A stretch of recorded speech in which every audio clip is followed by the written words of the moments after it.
Hello. It is about 6 p.m. No, wait, 7 p.m. almost. In Bordentown, New Jersey. I'm at a Love's truck stop. I've got a delivery tonight at 8:30. It's about 40 minutes away.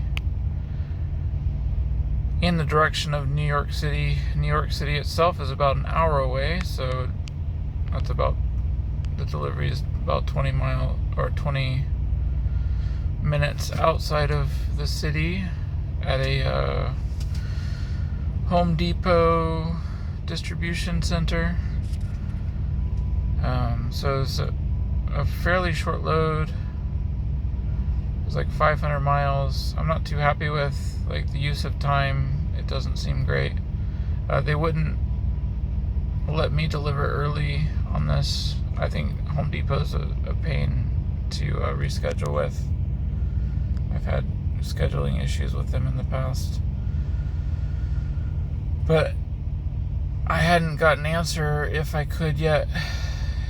And I had to pass through a bunch of big cities today to get here. So I left early this morning. I got up at 3 and drove through Richmond, DC, Baltimore, Philadelphia. Did I miss any? I think I got them. But the only one that gave me real problems was the Northern Virginia. I was hitting there around right before 6, so like 5:40, 5:50 something. And it was starting to clog up.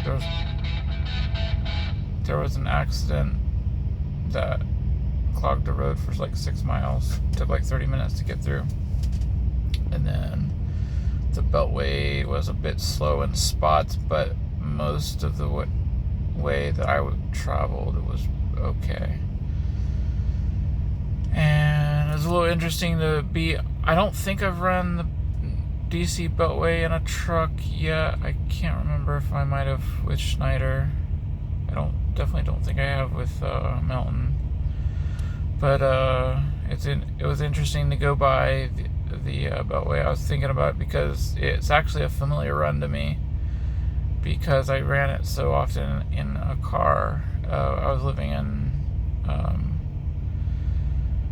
north of DC, near Fort Meade, for a while, and I was into climbing, so I would go down to the Potomac River a lot, to Carter Rock and to Great Falls.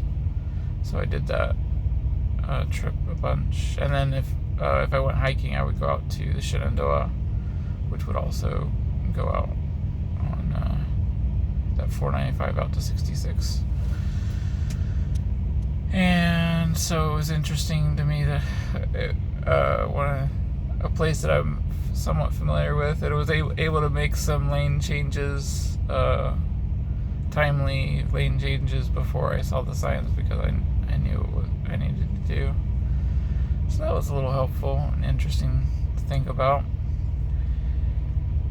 But I'm shooting this on my phone camera because I'll probably post this while I'm working tonight and try to get it up. I'm going to try to keep posting videos close to when I shoot them, and I was thinking about try to make at least one video per load.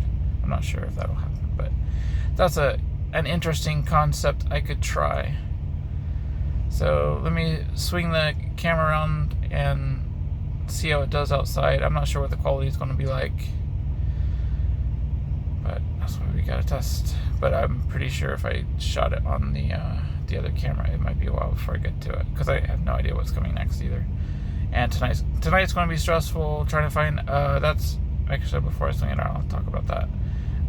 I'm going in to deliver at 8:30, and absolute best case scenario is it takes 2 hours to unload. More likely it's 4 is probably what I would guess. Maybe 5, maybe 6. Who knows? Maybe it's slow. Maybe it'll only be 4 or 3. Anyways, it'll be a few hours.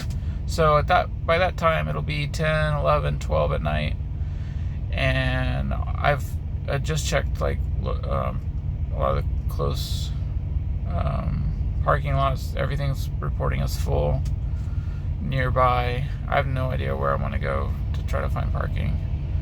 I don't even know what. And then I'm going to get, so it's going to take me, whatever time I leave there, that's going to take me an hour or two, or I don't even know how long it's going to take me to find parking. And then I'm going to have to, well, I did get a bunch of sleep, and I've been off duty since I got here a while ago. It was like 10-ish when I got here, 10 a.m. So I've been able to sleep some, and I've been on sleeper berths. So I don't know, I'm not super familiar with like split sleeper and how it's going to work when I'm going to be legal to move again tomorrow. But it's going to be complicated and messy and stressful probably. So hopefully the next pickup, that's the other thing, is I'm concerned about the next pickup being in New York. Hopefully it won't be. Hopefully it'll be somewhere chill. We'll see. But yeah, let's go take a look at the load and see what goes on. Let's see if I did this right. I might have. Hopefully I did it right. This is out the front windshield. I got a nice parking spot into the fuel lanes, which had been backed up for a while in the afternoon. I was wondering if they might calm down in the evening. It looks like they have. I do want to get fuel because I'm about at half fuel, and it would just be nice to do that before I leave. So it's one less thing that might go wrong. And then yeah, it's a pretty, I don't know, it's a decent loves for being in the city, I guess. Let's go take a look at the load. It's some sort of wood product. It's like laminated. It looks like the boards that like IKEA furniture is made out of. And it was a little bit windy when I did it, so I think that's why the back tarp got a little crooked between when I was like individually rolling them out, hopping down, and like trying to put some bungees on to keep them still, and then working on the next one. And I was kind of surprised that I managed to get there's a layer of plastic in here.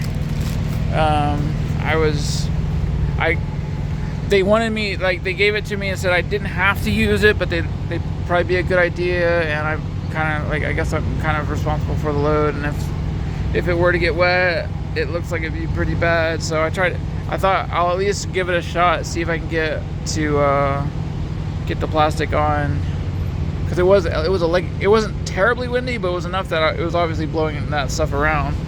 But what I did is I penned it, basically I rolled it out a little bit first, and then weighted it down, and then opened up like one edge at a time, and then pinned it down with strap. Actually, before that, I had arranged all the straps on the rail where I was going to throw them. I thought I might use those. I kind of didn't have a full plan, but I thought I might use them as to help me hold it down, hold the plastic down. So that's what I did. I ended up securing like the back first, unfolding the plastic, securing the back, like tightening it down so it would hold, and I did the same in the front, and then I sort of managed to like spread it out. Well, I guess then the next thing I did, I threw over all the straps and tucked them in on the other side, so that it would have some. It wasn't like super hard holding, but it would, like, at least it would help hold it down, and it seemed to work. And I got, like, it wasn't a perfect like job, but it seemed pretty good. I was like, I can't imagine doing much better in the wind that was there. So yeah, I did that and did pretty good at, like, some of these don't look. I like paused this row. It looks like it doesn't have bungees all the way down, but it does actually have. They're down here. I tend to prefer to go lower on the rail. I think it holds better. And I did also do a good job of not doing too much. Like a lot of times before, I would have done like a second row of bungees, and I would have done, like, I had actually laid it out so that I have an extra winch in two places where the tarps come together, and I thought about putting those on, but then I thought it's probably not necessary. I've been trying to do a little, like, trying to trim out some of the things I don't need to do sometimes, try to make my loads go a little faster. So this one actually I secured and tarped in 4 hours, which is pretty good for me. And with dealing with the wind, I think it was pretty good. Because I was having to do a bunch of extra trips up to the top of it, up to the top of the load to work on because of the wind. If the wind wasn't there, I would have been able to roll out all 3 tarps at once, and then it would have been quicker. So, anyways, that's my story for now. We'll see how this turns out on the camera. But I'm gonna go get some fuel, deliver this load, and then figure out where I'm going to go for parking. I have no idea.